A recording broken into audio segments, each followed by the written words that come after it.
Ricky, you're just, I think, one of two fighters that we have that travel the road, a road warrior. How did this all come about for you, mate? I'll be honest with you, it was just too hard to get the tickets. I managed it for the first couple of fights that I had, just about, and then after that it was just, it just became difficult. I mean, I was going around trying to put posters up in pubs, clubs, I was sticking posts all over everywhere on social media, you know, creating groups and like events lists and duplicating them and posting them all out. There's loads of likes and shares and that, but very little by way of people actually putting their hand in the pocket and making the effort to come and see us. Well, let's go right back to the beginning, because how did you first get involved in boxing? Did you box amateur? Yeah. I know you were in the army. No, so yeah. Did you box amateur before you went in the army, Yeah. or was the army where you started your boxing career? No.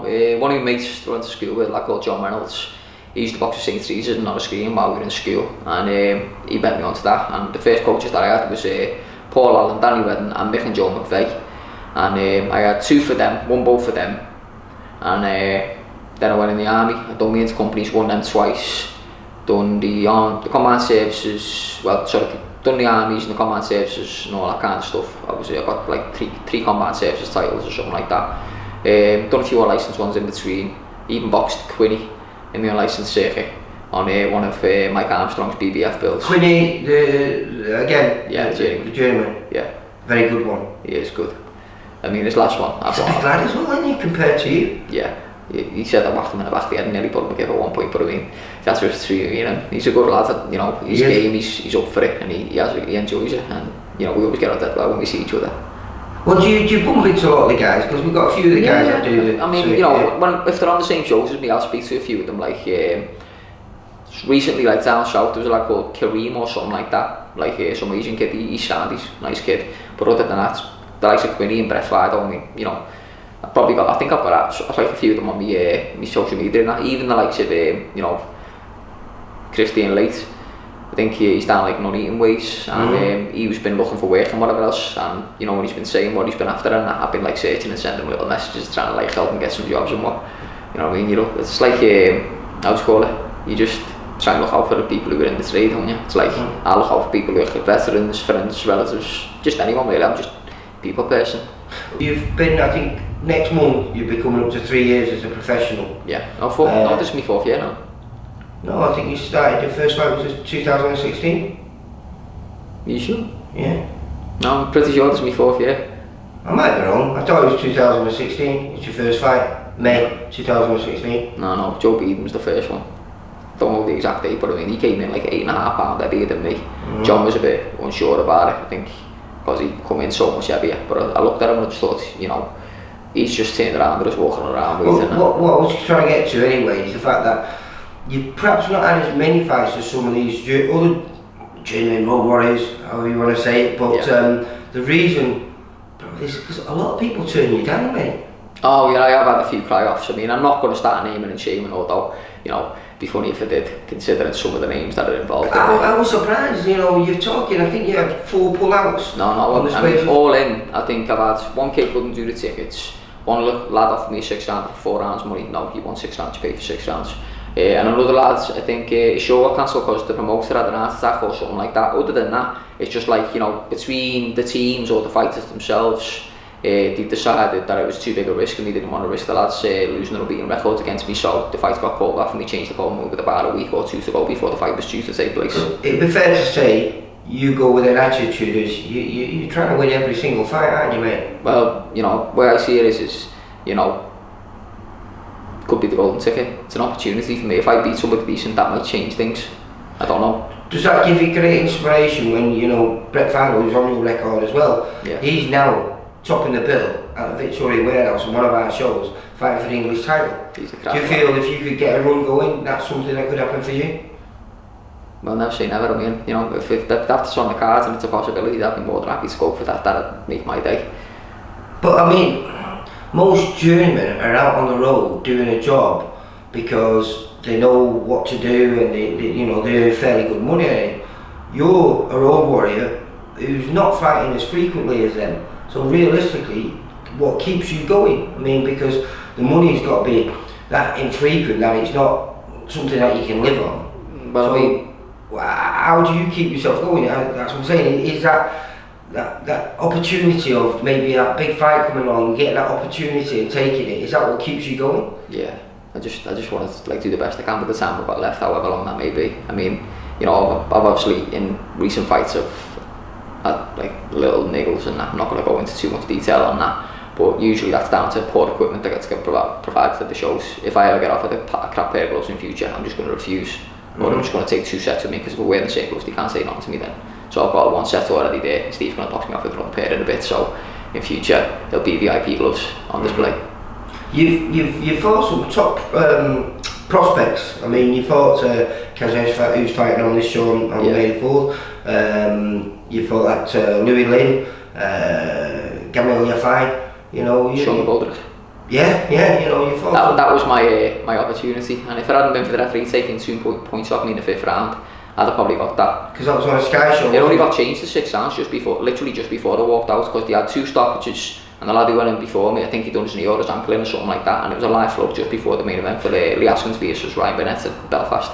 I think that was a fight that was probably a bit of your downfall, really, because nobody wanted to fight me after that. That's what we all seen their ass. yeah, it was the one that everyone looked at and thought, oh, we don't want none of it. No. So you know, as good as a performance. Got branded the nightmare after that. Although fought a kid called the nightmare since and got DQ'd. Don't want to go into too much detail on that, but yeah. So what's your ambition now? Where do you just want to keep busy? Yeah, I want to be busy. I want to get out regular. I want to fight some decent kids, and ideally, if it's on the cards for me, then fight for, you know, but at least some small all sorts of title, like maybe an area title or something like that. I don't think that's beyond me. I really don't. No, definitely. I don't think most of your opponents think that either. I mean, you know, there's things that I've done. I've noticed certain things that I've done in fights that has worked for me, but I've not maintained it. Whereas I'm working on maintaining certain things that have worked for me. Because when you entered the pro game, you were still a work in progress, wasn't you? Yeah, I mean, you know, I'd only had 32 amateur fights, 10 unlicensed fights before I turned over. I won most of the unlicensed ones. Like, I mean, you know, most of them kids couldn't box, because I'm not going to lie, half of these kids, there's no such thing as semi-pro in boxing. There's no. Some people say, oh, it's semi-pro. No. You've either got amateur, elite amateur, and anything else that's like white collar semi-pro or any of that kind of stuff. No, that's just versions of unlicensed boxing. They aren't sanctioned, and they're not proper governing bodies, and most of the kids are just, you know, lads who probably just turned up off the piss to come and have a scrap. You know what I mean? Lads who can sell tickets in because they've got a little bit of gob and they make think. Now I see you with your work gear on, so you're a full-time worker as well? As of late, yeah. I mean, I've been on the agency on and off for a while. I've done a few full-time gigs. I mean, I've done driving a valet and I've done a bit of security for the railways since I got out of the army. And predominantly, I'm an heavy goods driver by trade. I'm just on a 12 weeks temp to perm gig, so I've just finished my 3rd week. I've actually just finished my shift, went to gym, and I've come here straight from the gym after work. Started at 9 o'clock last night, haven't slept yet. Do you know when you retire, whenever that'll be? You'll look back and you'll think, how ever did I fit everything in? No. Some people make excuses. The fact that the matter is if you want something bad enough, you'll make the time, you'll find the time, you'll do whatever you've got to do to make it happen. I'm not one for making excuses. I don't care if sometimes I have to maybe kill myself and lose out on a bit of sleep or whatever else. I'll make sure I get my sessions in, I'll make sure I'm ready to go, because I know the phone can go at any time. I mean, I've had, as you said yourself, I reckon I've had at least 8, maybe 10 cry-offs. And you know, how do you cope with them then? Because again, for you, that's I'm losing money. Big kicking, you're losing money. It's a kicking the knackers, because I'm just thinking, you know, all of us, 1 minute they want to fight me, the next minute they're changing their minds. I mean, really, you know, because I'm not a tool, I'm not one for calling people out, I'm not one for people making shame people, but if I did, maybe you know, maybe it'd entice them to just go ahead with it and still take the fight, because nobody wants to be blasphemed, do they? Let's be honest. No, it's like I say, it's a... Because if any, you know, by pulling out, changing your minds and going to fight somebody else, you're just making yourself look like a fool. Because, you know, 1 minute you want to fight me, it's all on schedule, ready to go and whatever else, the next minute, oh, because of either yourself or somebody else, it's not happening anymore. Hang on.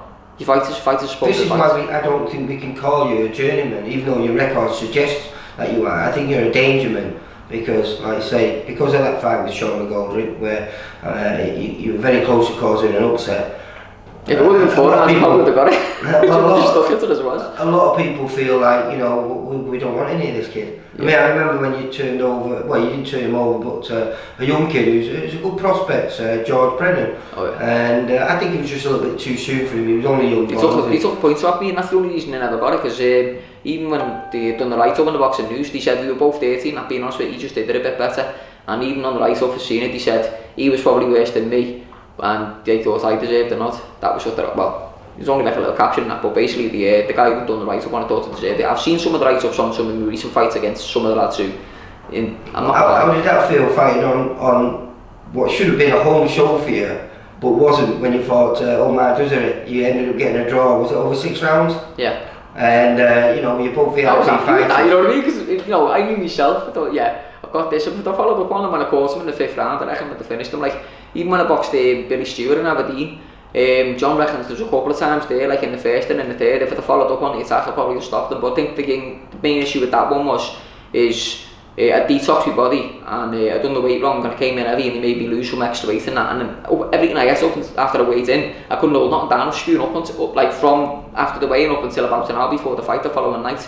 So that kind of weakened me. Otherwise, John even said, chances are, you know, if they followed up and I wouldn't have been weakened by the whole weight issue and that, I probably would have stopped him in either the 1st or the 3rd when I caught him. Do you feel you're still learning? Because the fight we were just talking about before with Omar Duzzer, I think it was the 5th or the 4th round, you caught him with a big shot. Yeah, I think it was the 5th. And you started showboating a little bit, which let him off the hook. Yeah. And he managed to survive, and he ended up getting a draw with one another.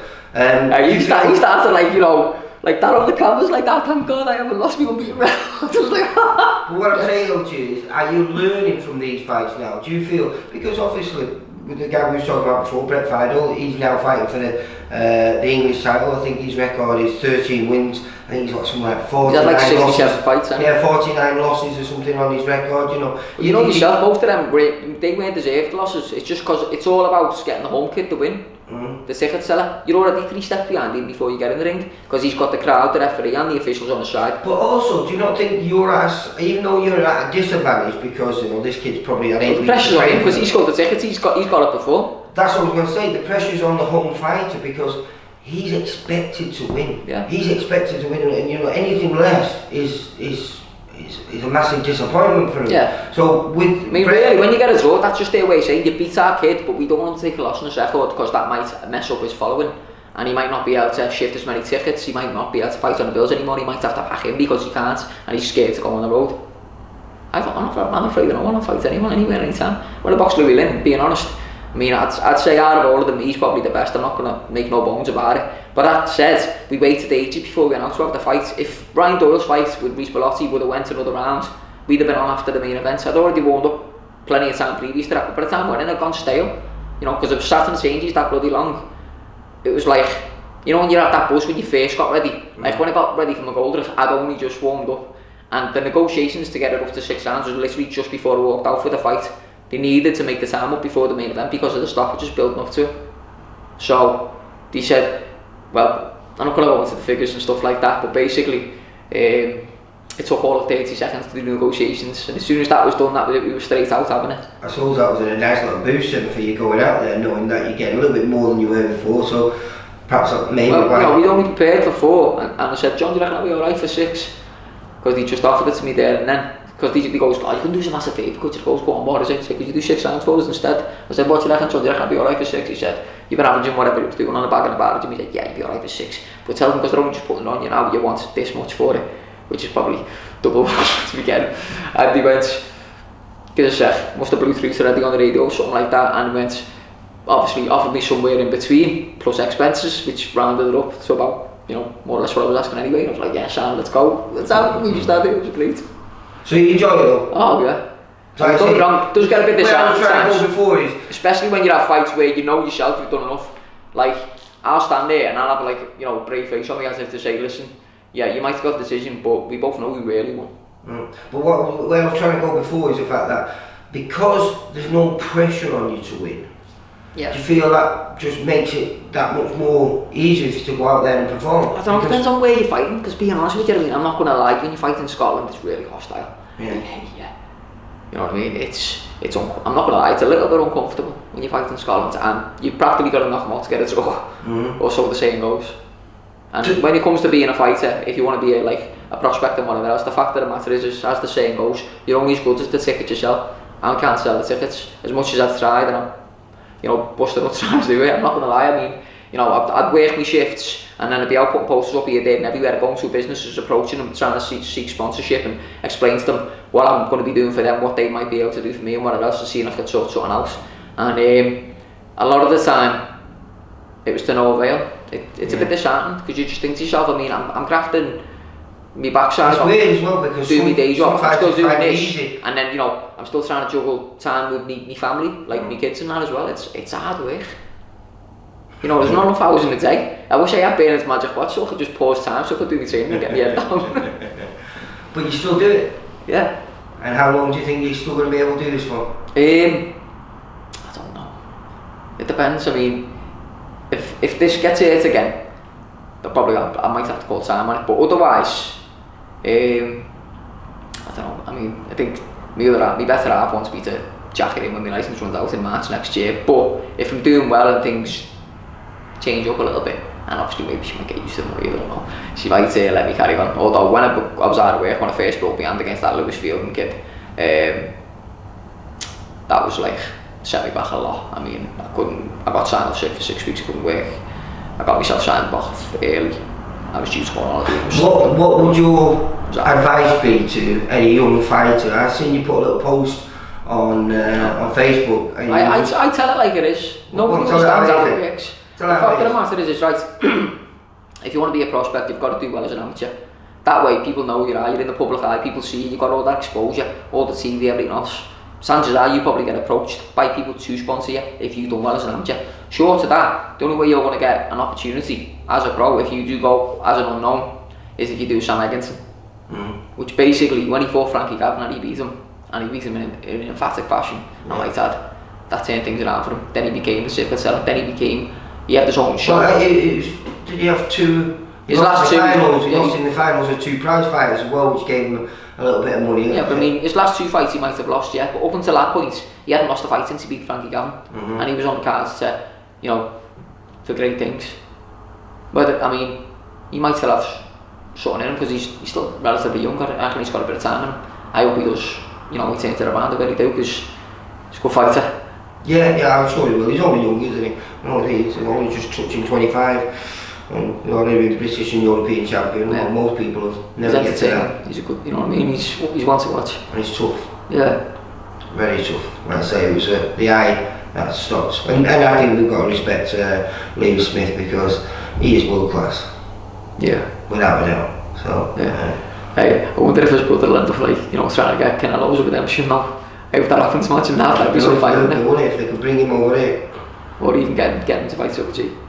I don't know about Andy, I don't know about Is it anyone out there that you'd love to fight, that perhaps you fought as an amateur, or in the army or whatever, anyone that you... Because being honest with you, there's some of the lads that I've lost to, I'd like to fight some of them again. Yeah. There's a particular order that I'd like to do it in, based on risk. Do it. Who's the order? I don't know, I'd have to look at the names, to be honest with you. It'll take a bit of time. But I'd love to fight. I got a day's notice when I boxed your fight. I was well out of shape. I was like a stone over my championship weight. And Steve gave me the call. He offered me about 2 weeks previous, but I think he thought it was too much of a step too soon.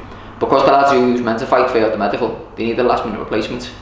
And I'll be honest with you, it was, that was the decider on that. When you do retire, at least you would have had a proper career, wouldn't you, mate? Yeah, but there is that. But I mean, don't get me wrong. I mean, I just want to keep going. I don't want to. I want to try and, do something good and maybe prove people wrong. Well, let's hope that. When might you be out next? I don't know. Give it about. I reckon next week, maybe 3-4 weeks. We'll see how we go. You know what I mean? Alright, well listen, Ricky. Good luck with whatever fights come your way. I know you always give it 100%. Like I said, I've been working on things that have worked for me. I've noticed certain things that I've done or have done in certain fights. Certain people have been a bit wary about, coming at me. So I've been working on particular things. So you might see a little bit of something different when I'm out next. Because you can't. I have all every fight. Can you? No, I have all every fight. I'm different every time. Nobody knows what. Very to hard to expect. read. Well, that's, I aim to be awkward. Being honest with you, I'm not here to pad your record out. But you know I'm here to something though, fucking- you can box really sweet, and then sometimes I mean, you when I box Mark make it Evans- really hard for people. Yeah. You can be scrappy, you can do. There's not a set style for you, is there? No, but when I boxed Mark Evans, my head was gone. I had stuff going on in my personal life, and John said if he'd have knew where my head was at, he wouldn't have let the fight happen. But being honest, if But he you know, until you got caught with that. Yeah, he got me with the right hand. Was it the second round, was it? I think it was the third, something like that. He put me down with the right hand, got up, and like You got up that's too quick though, didn't you? Yeah, got up too quick, and then he got me with the left hook. But being honest, I mean, I sparred him a few months before, and like for 5 out of the 6 rounds, I think I was probably doing enough to make sure that I was keeping a decent enough lead. And then in the last round, he started to get closer to me, but I wasn't fully fit at the time when I boxed him. No, my head was gone because I had stuff going on at home, and my mind wasn't really on it. It was doing overtime, and it had a massive effect on me. Mentally, I just weren't there, and that's probably what got me really. That's Being honest though, we ran into the right hand, and he couldn't stem the flow of blood. So if he wouldn't have caught me and he would have continued, chances are I think it was on the cards for him to get stopped because he couldn't stem the flow of blood from his nose. And he hasn't fought since. I don't know whether he's packed in or what. Well, I'd love to fight him again. Man's older than you. I know. I'd love to fight him again. I really would. Just to maybe try and turn it around. Right, listen, it's always a pleasure to talk to you, Ricky. Like I say, good luck with whatever comes your way, and hopefully, if you can get a nice little run going, maybe we get a central area title fight for you at some point. Maybe a little something more. You never know. Alright, Ricky, take care, mate. Cheers. Bye. For all boxing info, news and latest interviews, amateur and pro, across the north, click and subscribe. VIP Boxing Promotions. Also, Twitter, Instagram and Facebook.